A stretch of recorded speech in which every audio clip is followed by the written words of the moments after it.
dijo que si la casa está limpia pero vacía, los demonios vienen y habitan esa casa. Entonces, si alguien quiere ser verdaderamente libre, Cristo tiene que vivir en esa casa. Pero eso, Nosotros pudiéramos estar abrazando cosas que vienen de tradiciones y no realmente del texto de la Escritura. estoy viendo cómo se le está dando tanta autoridad a Satanás que no la tiene. Entonces, veo que se está predicando más del diablo, se está predicando más de una autoridad que no existe. Y usted me dirá, hermano, entonces, ¿cómo es esto? Porque la Biblia dice, no ignoréis las maquinaciones del diablo, que como león rugiente anda buscando a quien devorar. Sin embargo, está hablando que él maquina. Sí. No dice que él tiene una autoridad. Sí, porque en décadas anteriores no se vivía de esa manera. O sea, en décadas anteriores el cristiano tenía una convicción segura de que su vida estaba guardada en Dios. ¡Wow!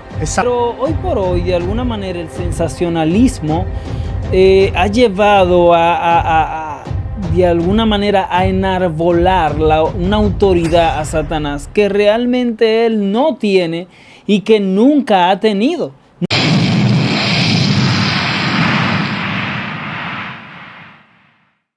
Dios bendiga este su espacio, el poder de la palabra. Hoy tenemos un tema muy picante, un tema que confronta muchas cosas. Y hoy nos acompaña el pastor Hansel Alburquerque. Yo quiero, hermano, que usted le dé me gusta, que se suscriba a este canal y también al canal que tiene el pastor Hansel Alburquerque. ¿Por qué? Porque tenemos que traer temas, porque no podemos negar el mundo espiritual, pero tenemos que ser coherente en lo que la palabra de Dios enseña, porque muchas veces espiritualizamos muchas las cosas y muchas veces sacamos de la palabra, del texto, del contexto, lo que Dios quiere decirnos y por qué se escribió. Y hoy vamos a hablar acerca de la cautividad. Vamos a hablar acerca de lo que Cristo dice que llevó cautivo la cautividad, y para eso hoy tenemos al pastor Hansel Alburquerque Amparo. Pastor, Dios me lo bendiga, gracias por estar aquí. Bueno, realmente para mí siempre es un honor tener la oportunidad de estar aquí en este espacio, con esta audiencia, alcanzando esta audiencia que cada día va creciendo más y más. Me gusta que comenten los contenidos que hacemos, nos gusta ver lo que piensa, opina la gente y cómo podemos traer aún más claridad. Soy alguien que me gusta responder los mensajes, los comentarios dejados en YouTube, así que les espero con sus comentarios. Gracias, pastor. En estos días tuvimos nosotros un tema muy fuerte, muy poderoso, que hablamos de la omnipotencia de Dios. Usted dio una cátedra del Dios omnipotente. Pero hoy vamos a hablar con respecto a... porque hay un pasaje bíblico que quiero tratar de que hoy usted nos lo explique como un hombre que Dios lo ha usado en la palabra. La Biblia dice que Cristo llevó cautiva la cautividad. ¿A qué cautividad se refiere? Bueno, realmente el pasaje pareciera ser sencillo a simple vista, pero realmente es un pasaje que tiene su complejidad detrás de él mismo, si pudiéramos así decirlo, porque hay muchas cosas que necesitamos desprender de allí. Por ejemplo, un grupo a lo largo de la historia ha afirmado que este pasaje de alguna manera es una especie de texto en el que se afirma que Jesús de alguna manera descendió al infierno, ascendió del mismo y que de alguna manera alguna llave o autoridad o potestad que Satanás tenía, Jesús se la quitó, se la arrebató y entonces ascendió a los cielos. Sin embargo, nosotros entonces deberíamos remontar la pregunta un poco más atrás. ¿Acaso realmente descendió Cristo al infierno? Wow. Mire, usted es un tema bien complejo, porque usted habló de llave. Sí. Y habló también porque la Biblia habla del imperio de la muerte que tenía eso. Y entonces ahí hay un punto de la llave, porque durante mucho tiempo nosotros hemos hablado que Cristo le quitó la llave al diablo y que se la entregó a Pedro para que predicara la palabra. Bueno, lo dice la palabra, pero sí, vamos a ver el contexto de este pasaje bíblico. Y ahora vemos cómo usted está hablando de cómo Cristo desciende, habla en el texto, pero quizás nosotros no tenemos una luz completa del trasfondo de esto. Porque cuando hablábamos del Dios omnipotente, Cristo es todopoderoso. Es decir, un todopoderoso no tiene que quitarle nada a nadie. Es lo que yo pienso.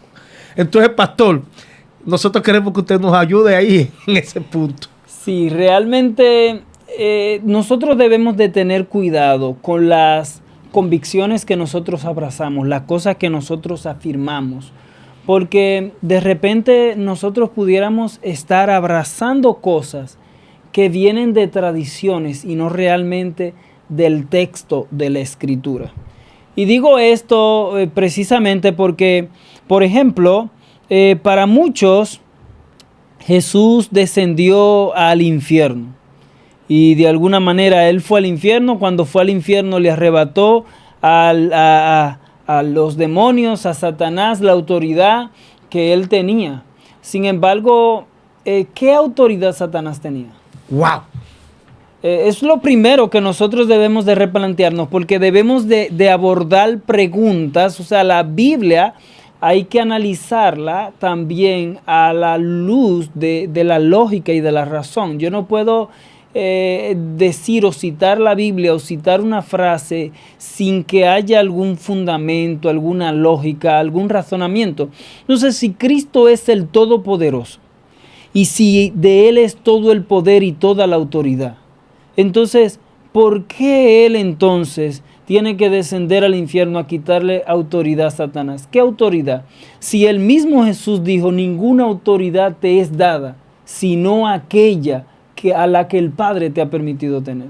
Entonces, sencillamente, de ahí se desprende todo esto. Pero en segundo lugar, algunos han afirmado que Jesús fue al infierno a predicar. Sí, dicen que sí, que le predicó a los antidiluvianos, y que entonces llevó cautiva la cautividad, la llevó allá y que se llevó un grupo de gente. Perfecto, pues entonces eso debe de llevarnos a otra pregunta entonces. Si Él les predicó a los antidiluvianos, ¿por qué les predicó a los antidiluvianos y a los demás no? ¿Acaso ellos eran más buenos que los demás? ¿Acaso Dios entró al infierno a esas personas injustamente a sufrir allí en el infierno? Entonces, todas estas cosas entran en complejidad con el contexto de la Escritura y con lo que la Biblia nos quiere decir. Sin embargo, nosotros debemos de alguna manera entender de dónde viene cada cosa. Por ejemplo, la frase descendió al infierno. Búsqueme un texto de la Biblia que diga esa frase.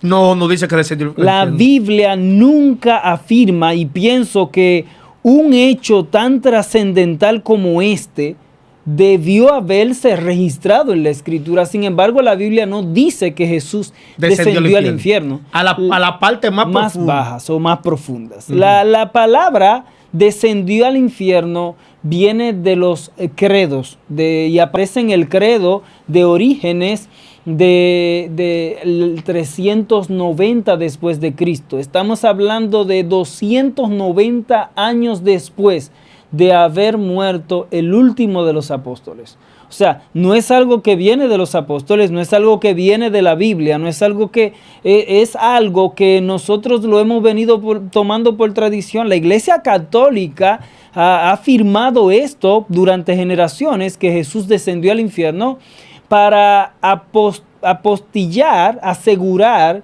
avalar la doctrina del purgatorio, de que así como Jesús descendió al infierno para salvar las almas penitentes que allí estaban, pues entonces cuando una persona muere, va al purgatorio, y si es muy mala va al infierno, y a través de las mediaciones, de las purgas, de los méritos que aquí en la tierra se van haciendo en favor de él, pues Jesús puede mediar por él y sacarle del purgatorio o aún del infierno para poderlo llevar al cielo y a la eternidad. Pero es una enseñanza católica no es una enseñanza que la podemos ver en la Escritura, y vamos a analizar textos que pudieran de alguna manera decir que sí.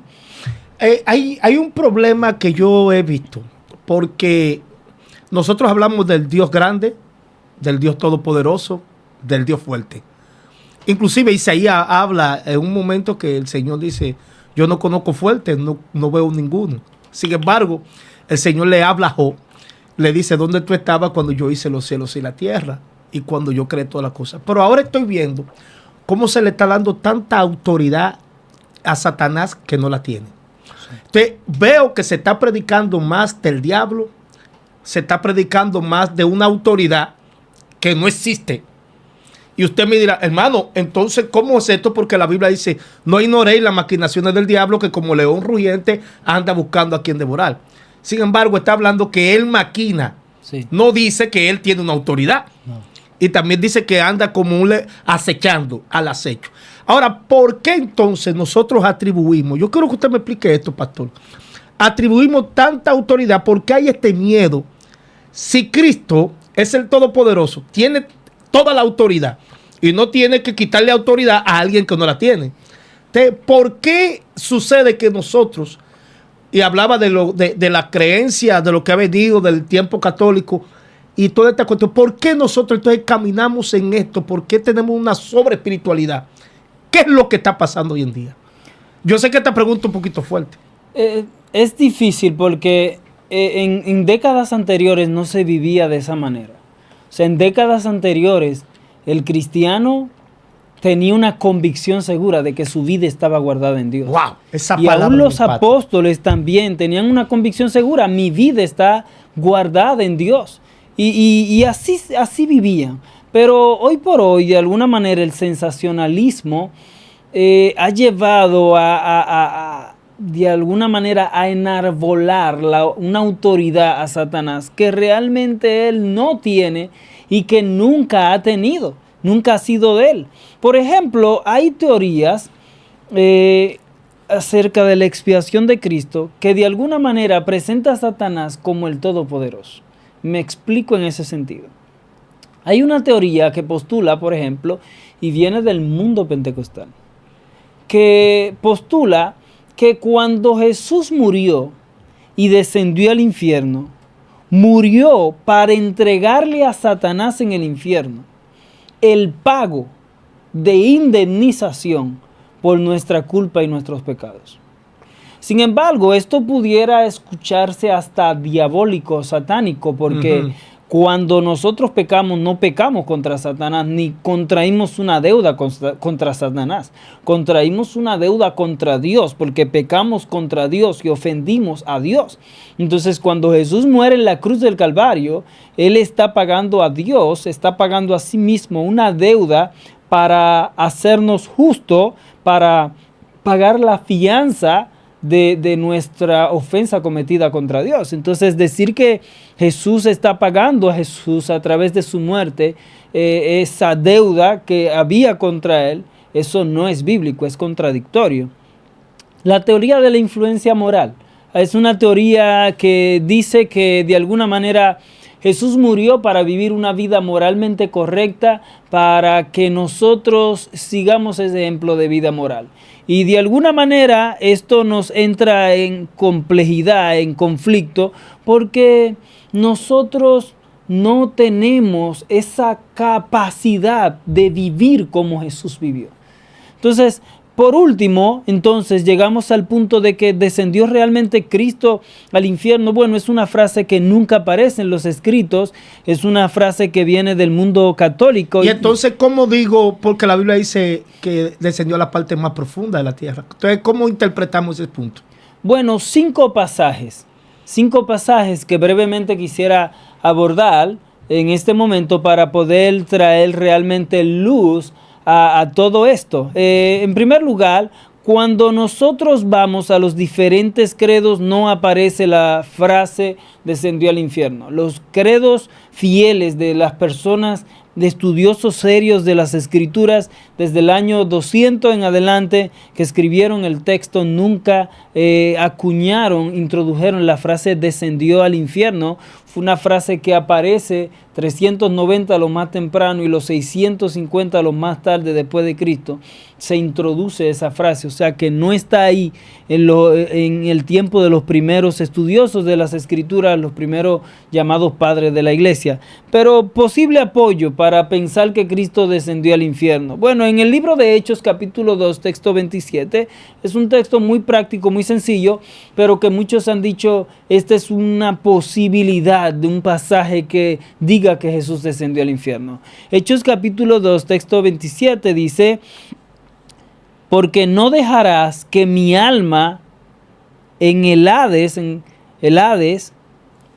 ni permitirás que tu siervo vea corrupción. Literalmente usted lee aún la versión Reina Valera 1960, dice: no permitirás, no dejarás el alma de tu siervo en el Hades, ni que mi cuerpo vea corrupción. Bueno, ¿a qué se refiere esto? Bueno, se refiere particularmente al lugar de los muertos. No permitirás que tu hijo se descomponga su cuerpo, se corrompa, entre en descomposición, en corrupción. No me dejarás muerto allí, no me dejarás en la muerte. La muerte es un símbolo de maldición y de alguna manera precisamente es esto: no permitirás que yo me quede en la corrupción de la muerte. Es lo que el texto nos está diciendo a la luz incluso del mismo contexto, porque cuando nosotros leemos el mismo libro de los Salmos, capítulo 16, texto 10, David está haciendo una referencia acerca del Mesías, porque David nunca se resucitó de entre los muertos, él se quedó en esa profundidad. Sin embargo, Jesús no quedó allí en el Hades, en la muerte. Entonces, otro pasaje es Romanos capítulo 10, textos 6 y 7, donde dice: no digas en tu corazón. Y note la frase: no digas en tu corazón. Pablo le está hablando a sus lectores y le está diciendo: no digas en tu corazón. ¿Quién subirá al cielo? Es decir, para hacer bajar a Cristo del cielo. ¿O quién bajará al abismo? Es decir, para hacer subir a Cristo de entre los muertos. Entonces, en primer lugar, es cierto, ninguno de nosotros puede subir al cielo y tomar a Cristo por la camisa o por el pecho y descenderlo a la tierra. Pero tampoco nadie, mientras Jesús estuvo allí en la tumba, podía entrar allí a la muerte y levantar a Cristo de entre los muertos. No, no se puede. Lo que el apóstol está tratando de decirnos a nosotros es: no te hagas preguntas absurdas que vayan más allá, incluso hasta del sentido de la razón misma.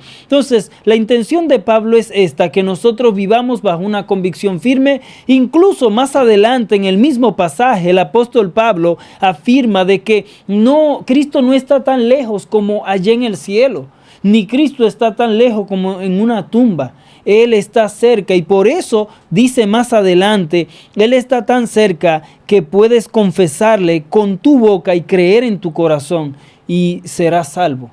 Entonces, de eso es que habla el contexto que refiere el apóstol Pablo. Y un tercer pasaje, Efesios 4, 8 al 9.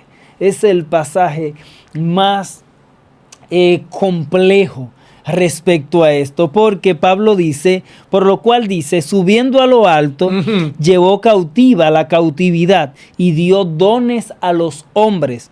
Y note esto: dio dones a los hombres, para que podamos entender todo esto. No podemos tomar una frase en particular de la Escritura y desvirtuarla como un bisturí corta y separar entonces esto de dio dones a los hombres, porque entonces entramos en complejidad con los textos realmente. Al final terminamos diciendo que el texto dice lo que nosotros querramos decir. Entonces dio dones a los hombres, y eso de que subió, ¿qué es sino también que había descendido primero a las partes más bajas de la tierra?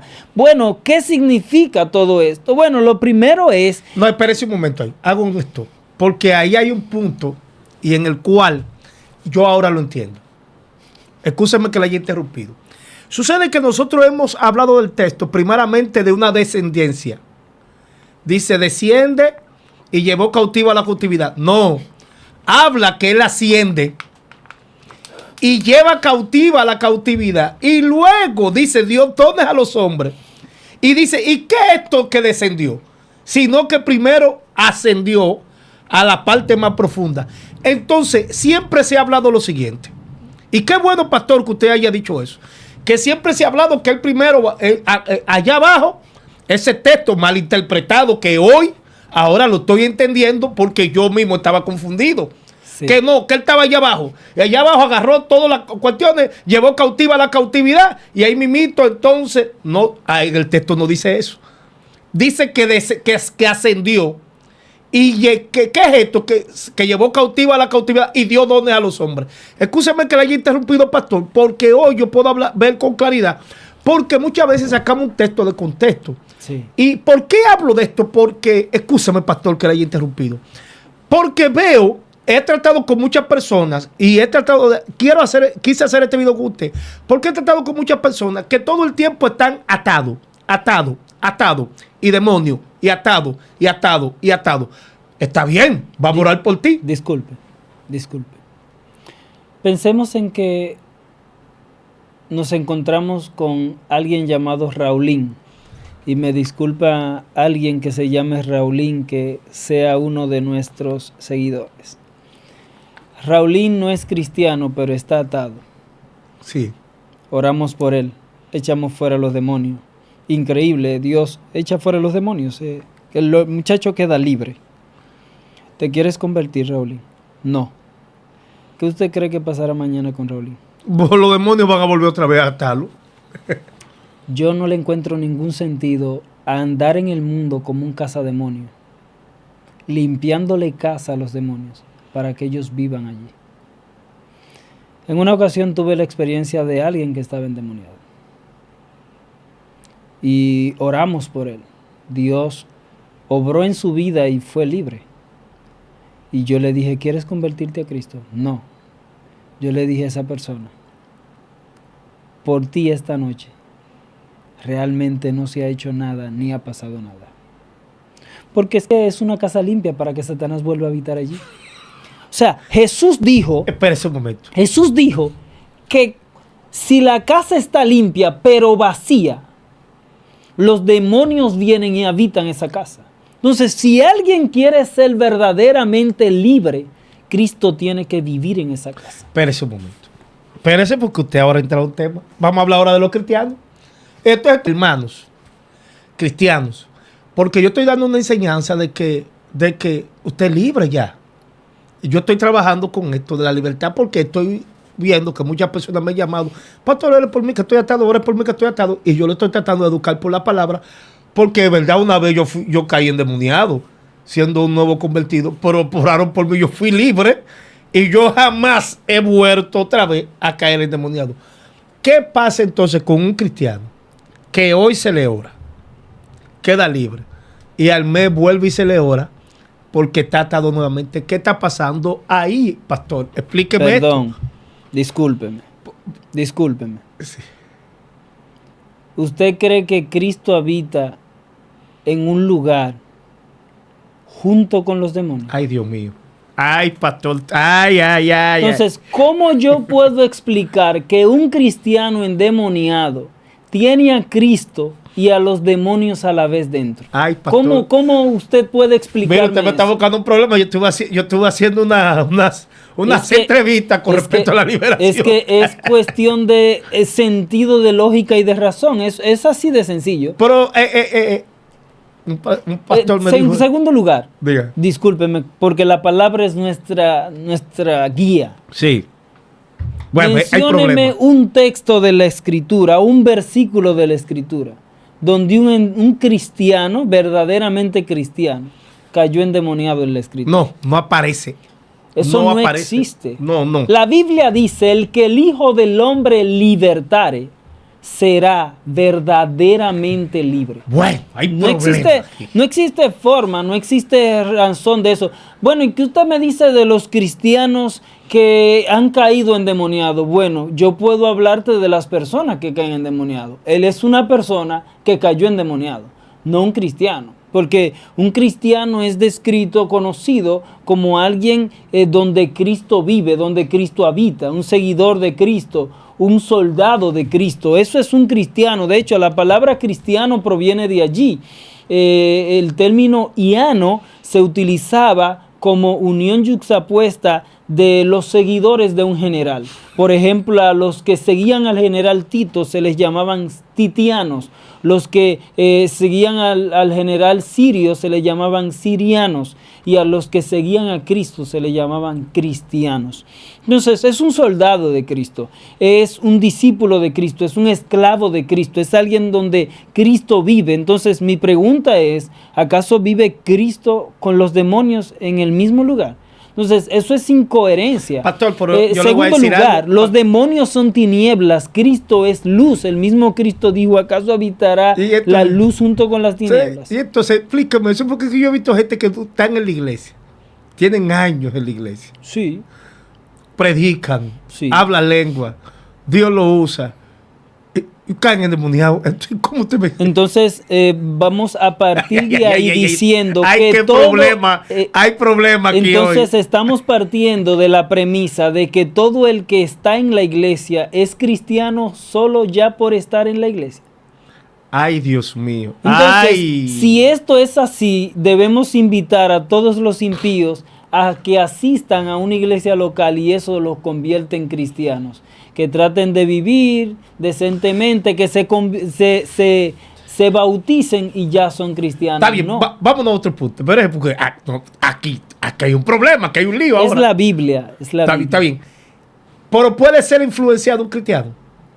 Pero influenciado ¿por qué? Por los demonios.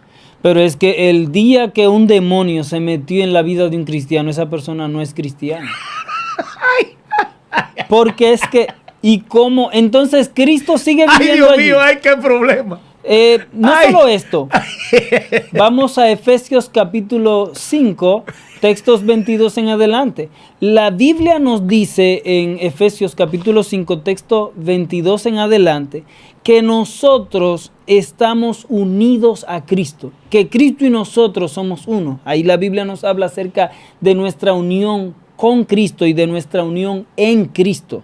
De hecho, la Biblia en Efesios capítulo 1, texto 3 en adelante, nos habla de que Dios nos escogió en Cristo, que nos bendijo en Cristo y que nos salvó en Cristo. ¿Y por qué el cristiano peca? Nuestra vida está unida a Cristo. ¿Y por qué el cristiano peca? Claro, el cristiano peca porque tiene una naturaleza adámica que lo inclina a pecar. Pero aún así, el cristiano aun cuando peca, y estoy hablando no del que visita la iglesia o se sienta en una iglesia, estoy hablando del cristiano. Una vez peca, ese cristiano siente dolor, siente náusea por sí mismo, siente remordimiento, sufre por ese pecado y eso lo lleva a arrepentirse delante de Dios constante y continuamente porque es cristiano verdaderamente. Cristo vive en él y entonces él no puede vivir de alguna manera complaciendo el pecado porque es cristiano verdaderamente. El que no es cristiano verdaderamente peca y no siente ningún dolor, ningún remordimiento por haber pecado, porque de hecho es parte de su día a día. Y por eso el cristiano peca, pero no es su práctica. El cristiano no practica el pecado. Y esa es la diferencia. Pero ya hablando de demonios como tal, yo no puedo afirmar eso porque eso es antibíblico. Segundo, pero Cristo le sacó los demonios fue a los de su pueblo. Sí, pero no a cristianos. Eran cristianos, no cristianos. Pero no solamente esto, yo le voy a poner otro ejemplo. El Espíritu Santo vive en la vida del cristiano. Sí. La Biblia dice que el Espíritu Santo habita en la vida del cristiano. Entonces, explíqueme cómo un demonio puede vivir junto con el Espíritu Santo en la vida de un creyente. No, porque cuando llegan los demonios, el Espíritu Santo se va, y cuando los demonios se van, el Espíritu Santo vuelve y entra. Entonces el cristiano se pasa su vida así. Entonces esto no carece de total sentido. Me van a hacer este canal, pastor. Bueno, yo le estoy haciendo preguntas. Pero cuando les hago esas preguntas que al final son retóricas, su propio cerebro no logra asimilar cómo explicarme que un demonio vive en la vida de una persona a la cual se le ha derramado la sangre. Entonces, una persona que haya tenido experiencia, por ejemplo, que haya visto demonios, que lo hayan visitado a su casa. Por ejemplo, los brujos, los satanistas hacen cosas en las cuales ellos mismos explican esto. No puede entonces un cristiano que los demonios visiten su casa, que pueda tener visión y eso. No, porque influencia es algo totalmente distinta, porque la influencia es real, la influencia existe. Que viene y atacan. En el mundo espiritual. Existe en el mundo espiritual. Ahora, poseerlo no. Yo estoy hablando de mi vida, porque si mi vida es de Cristo, es propiedad de Cristo, y yo soy esclavo de Cristo, y Cristo vive en mí, el Espíritu Santo vive en mí, es incoherente que también vive los demonios en mí. Ahora, influencia sí existe. Daniel, por ejemplo, capítulo 9, nos habla de que él pidió una petición al Señor, pero que el príncipe de Persa, refiriéndose al demonio que gobernaba sobre esa región, dominaba sobre esa región, había detenido la respuesta que Dios había enviado. Y el arcángel Gabriel tuvo que venir para poder libertar la petición de Daniel. Entonces eso es influencia de alguna manera. La influencia existe. Pablo en Efesios capítulo 6 habla de esas influencias que existen, demoníacas, que son reales. Yo no puedo negar eso. Todo eso existe, todo eso es real. De hecho, lo que nosotros vemos en el mundo y en nuestro entorno es una realidad del efecto de esa guerra que se está librando en el mundo espiritual. Y eso es real. Ahora, lo que no puede ser real es que un cristiano sea poseído por Dios y por el diablo al mismo tiempo. Eso es incoherente. Bueno, pastor, aquí usted ha dado una... No solo es incoherente, y quiero explicar esto, sino que además de ser incoherente, no es bíblico. Está bien, ahora yo le voy a hacer otra pregunta porque aquí hay unos temas fuertes. Sucede que en las redes sociales se está hablando mucho de espiritualidad. He visto poco conocimiento de la palabra. Mire, le voy a decir esto, y quiero que no me malinterprete, porque yo he hecho varios programas con respecto a pastores de liberación. Yo lo que hago es entrevista. Ahora bien, sucede que yo he visto que se está hablando mucho de demonios, se está hablando mucho de espiritualidad, se está hablando de que, que la masturbación es un demonio, se está hablando que hacer esto es un demonio, que hacerle esto es un demonio. Y yo he visto que hay cosas que son obras de la carne, que no tienen que ver nada con demonios. Entonces, con respecto a esto, estoy viendo que casi la mayoría de las personas están buscando estos asuntos de demonios.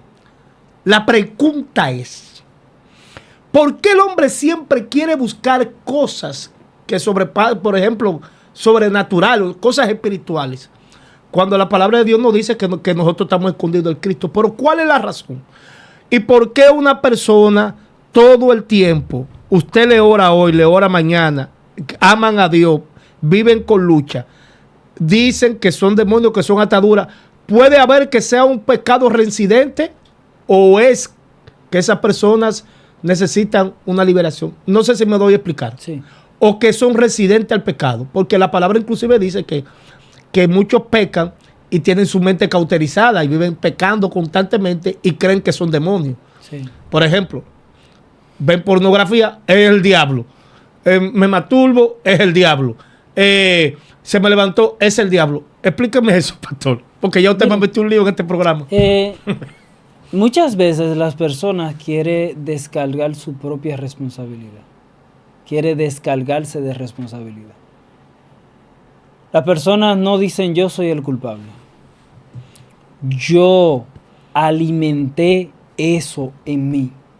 Yo alimenté esa adicción a las deudas. Yo alimenté esa adicción a la pornografía. Yo alimenté esa adicción al consumismo. Yo adicté. No, la gente no quiere decir yo soy culpable. La gente no quiere decir contra ti, yo he pecado. No, las personas quieren culpar a otro.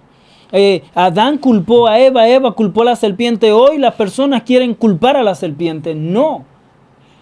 El apóstol Pablo en Gálatas capítulo 5 habla acerca de ese creyente que alimenta a la carne y que hay una lucha constante entre la carne y el espíritu. Y yo te voy a decir algo, ¿quién va a vencer? el que tú más alimentes. Piensen que hay dos boxeadores, la carne y el espíritu. Si tú alimentas constantemente la carne, viendo pornografía en tus dispositivos móviles, si tú alimentas la carne viendo pornografía en tu computadora, si tú alimentas la carne viendo pornografía en los diferentes medios, entonces, ¿qué tú crees que va a hacer la carne contra el espíritu? La va a mantener sometida y te vas a mantener en esa misma adicción. ¿Y cómo me libero de todo esto? Bueno, en primer lugar, inicia cancelando todas esas páginas a las que tú tal vez tienes acceso. Si tienes que incluso abstenerte de tu dispositivo móvil, abstente de tu dispositivo móvil. Eso son obras de la valen carne. Más, porque ahí no tiene que ver nada con demonios. ¿Y qué dijo Jesús? Ay, Dios mío. Si es necesario yo arrancarme un ojo para yo entrar al cielo, me lo arranco. Ay, Dios mío. Ay, entonces, cara. si mi adicción viene de la pornografía y la pornografía yo me alimento de ella a través de mi celular, ¿qué es mejor? ¿Entrar al infierno con el celular o al cielo sin el celular? Eso es en sentido de lógica, lo que Jesús está diciendo. ¿Qué cosa tú estás dispuesto a renunciar para entrar al cielo y a la eternidad? Y ya. Entonces, muchas veces sucede todo esto. Adicción a las deudas. Hay gente que tiene adicción a las deudas. Y háblale a la deuda, háblale al problema, háblale para que veas, no la pagues porque fuiste tú que la tomaste y fue tu responsabilidad. Tú la disfrutaste la deuda cuando tú tomaste esa deuda. Entonces, es un asunto que queremos descargar nuestra responsabilidad sobre otro, un demonio de esto, de aquello. Pero cuando tú tomaste los 500,000 pesos prestados al banco, los 300,000, tú no llamaste para decir que saquen ese demonio, sino después ahora que no lo puedes pagar. Entonces, muchas veces tenemos problemas nosotros y nos convertimos en fariseos, porque venimos delante de Dios y le decimos, Dios, yo diezmo, yo ofrendo, yo esto, yo aquello. Y mentira, tenemos pecado dentro de nosotros que alimentamos detrás nuestro y que nadie ve. Y no somos capaces de venir como ese publicano y delante del Señor y decirle, Señor, perdóname. Mire, Perdóname porque me convirtió en un adicto a las deudas, empecé a tomar deuda sin tu dirección, sin orar, sin buscar tu guía, Señor, perdóname. Perdóname porque estoy alimentando mis deseos carnales a través del consumo de pornografía, a través de mi dispositivo móvil o de mi computadora.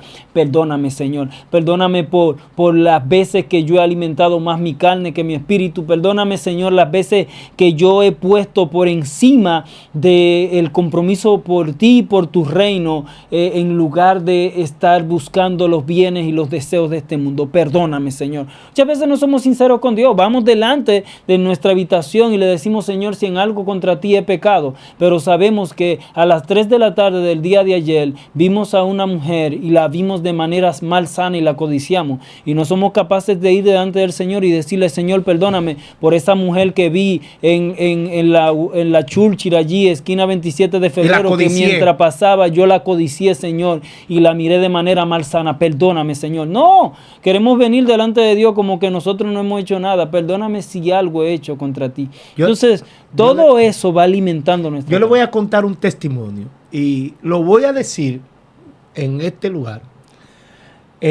Un compañero mío llamado Edra Castillo, él y yo empezamos a hacer un hábito de oración, de lectura de la palabra. Duramos casi un año apartado completamente de lo que se llama dispositivo, del mundo físico. Nosotros, lo mío, yo duraba alrededor de 8 horas orando y de lectura de la palabra casi 6 horas. Era una cosa increíble. Y un momento yo le dije, Edra, yo me siento tan bien, que yo no tengo deseo de nada en esta vida. Y yo le dije, no sé si es que me estoy volviendo muy súper espiritual, pero yo no siento, a mí no me hace falta que me digan, Dios te dice esto, que me profeticen, que vengan, que me motiven en la calle. Eso como que yo eso lo estoy repeliendo. Ese sensacionalismo, porque es verdad, yo brinco a un culto y viene una palabra para ti. Hoy Dios va a marcar la historia. Muy bien, me activaste, pero mañana, ¿cómo sigo? Mi realidad. Mi realidad. Y yo le dije, pero él me decía, pero que tú eres un profeta. Digo, no me hables que yo soy un profeta, ni me hables de nada de eso. Lo que yo estoy viviendo ahora, a mí no me interesa ni el don de profecía, ni nada de eso, porque estoy viviendo una experiencia sobrenatural. Y usted hoy lo está diciendo. Entonces yo le digo a la persona, señores, usted tiene lucha, póngase a orar. Sí. Póngase a leer la palabra. La palabra tiene un poder en sí misma que cuando usted entre en la palabra, usted es libre. Sí. Entonces, lo estoy diciendo porque hay muchas personas que me han llamado, varón, que yo tengo una situación de atadura y eso me ha dolido en el corazón. ¿Cómo es posible que tú vivas todo el tiempo atado? Cristo liberta y transforma. Y yo corroboro con ese punto, pastor, porque es verdad que existe el mundo espiritual, que hay demonios, que hay espíritus que están ahí influenciando, pero usted es luz. Claro. Y si usted es luz, las tinieblas no pueden tocarlo. Eso es así. Entonces, pastor, mire. No solo eso, queremos estar de alguna manera asesinando a Satanás todos los días y enviándolos al infierno sin retorno alguno. Sin embargo, cuando nosotros leemos Efesios capítulo 6, que estoy escribiendo precisamente un libro sobre la guerra espiritual, Efesios 6 no nos habla de que Dios nos ha dado armadura para nosotros defendernos. Está hablándonos de que tenemos armadura para que nosotros resistamos golpes. ¿Cómo así? El casco para resistir golpes, el pectoral para recibir golpes, las botas para recibir golpes, todo para recibir golpes. Lo único que nosotros tenemos para atacar verdaderamente a Satanás, la única arma de ataque, la espada, la palabra de Dios. Bueno, pastor, de verdad que Dios ha hecho una obra grande en este momento. Hermano, les pido que se suscriban, que compartan, que sigan el canal del pastor. ¿Cómo es el canal suyo, pastor? Teológicamente hablando, gracia sobre gracia. Gracia sobre gracia. Mire, suscríbase ahí. A los hermanos que están ahí escuchando, comparte este contenido, suscríbase. Lo que pasa es que hay que hablar todos los temas. El mundo espiritual es intenso y debemos conocer la palabra de Dios a fondo para nosotros saber contrarrestar los ataques del enemigo. Hay una situación carnal que muchas veces no son demonios, sino que vienen de tu propia carne. Que nosotros las alimentamos. Amén. Dios te bendiga, hermano, y shalom.